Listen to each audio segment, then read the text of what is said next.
Panther vs. Pershing. The ultimate WWII tank showdown. What happens when two of World War II's most advanced tanks collide on the battlefield? One forged in the fires of the Eastern Front, the other rushed to counter it in the West. This is a clash of steel, strategy, and survival. Today, we're diving into the Panther, Germany's sleek war machine, and the Pershing, America's late war answer to heavy armor. We'll break down their design, performance, and legacy to determine which tank truly reigns supreme. The Panther, or Panzerkampfwagen V, was Germany's answer to the Soviet T-34, introduced in 1943. It combined sloped armor, a powerful gun, and advanced optics, intended to replace the Panzer IV. It quickly became a staple on the Eastern Front. Meanwhile, the M26 Pershing was born from American frustrations with the Sherman's inferiority against Tigers and Panthers. Deployed in early 1945, it was America's first true heavy tank of the war, albeit too late to change the tide significantly. While the Panther sought to dominate wide Soviet battlefields, the Pershing was intended to spearhead Allied advances into Germany. Both were strategic assets, one matured in combat, the other a promising latecomer, Black Panther. The Panther's frontal armor was formidable, 80 mm thick and sloped at 55 degrees, offering superb protection. Side and rear armor, however, were thinner and more vulnerable to flanking. Armed with a 75 mm KWK-40-L-70 gun, the Panther boasted excellent penetration and accuracy, capable of taking out Allied tanks at over 1,500 meters. Powered by a Maybach V12 700 horsepower engine, the Panther could reach speeds up to 29 miles per hour, 47 kilometers per hour. However, its complex drivetrain was prone to failure. Superb frontal armor, long-range accuracy, and superior optics made it a deadly opponent.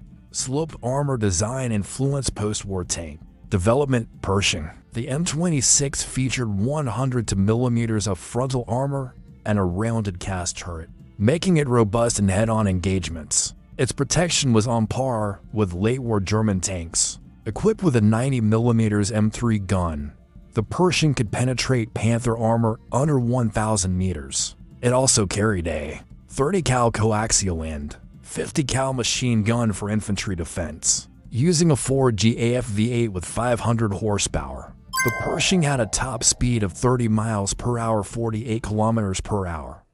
It was slightly underpowered, but mechanically simpler and more reliable. Better crew ergonomics, effective gun, and fewer breakdowns made it a practical battlefield asset. It bridged the gap between the Sherman and post-war Patton series performance and combat record. Panthers dominated long-range duels but struggled in close combat and urban warfare. Narrow tracks and fragile final drives made mobility a challenge in rough terrain. It was a killer at range, able to snipe most Allied tanks before they could get close.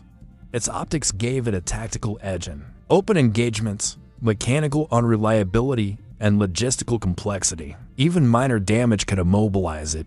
Vulnerable side armor made it susceptible to infantry ambushes. Featured heavily in Kursk, Normandy, and the Ardennes offensive. Inflicted heavy Allied losses but often outnumbered and poorly supported.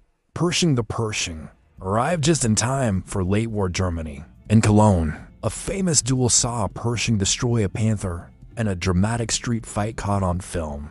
Solid firepower, decent armor, and mechanical reliability. Crews appreciated its comfort and combat readiness could hold its own against Tigers and Panthers. Limited deployment meant little combat experience. Slightly underpowered engine made it sluggish on inclines. Saw action in the Battle of Remagen and the Ruhr Pocket post-war.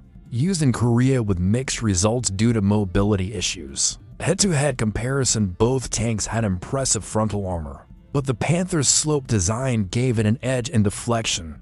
The Pershing had thicker turret armor, better suited for urban combat. The Panther's 75 mm was more accurate at long range, but the Pershing's 90 mm packed more raw penetration power at closer distances. On paper, similar speeds, but the Panther suffered from reliability issues. The Pershing was more dependable, though slightly less agile. Here's where the Pershing wins hands down: simpler mechanics, fewer breakdowns, and easier maintenance made it a favorite among crews. Legacy and impact: the Panther influenced generations of post-war tanks. Its sloped armor and high-velocity gun became standard, a symbol of German engineering brilliance and overreach. The M26 was a bridge to the Cold War era, less iconic than the Panther, but foundational for American tank evolution, directly leading to the M46, M47, and M48 patents. Both tanks were engineering milestones. The Panther scared Allied tankers. The Pershing reassured them.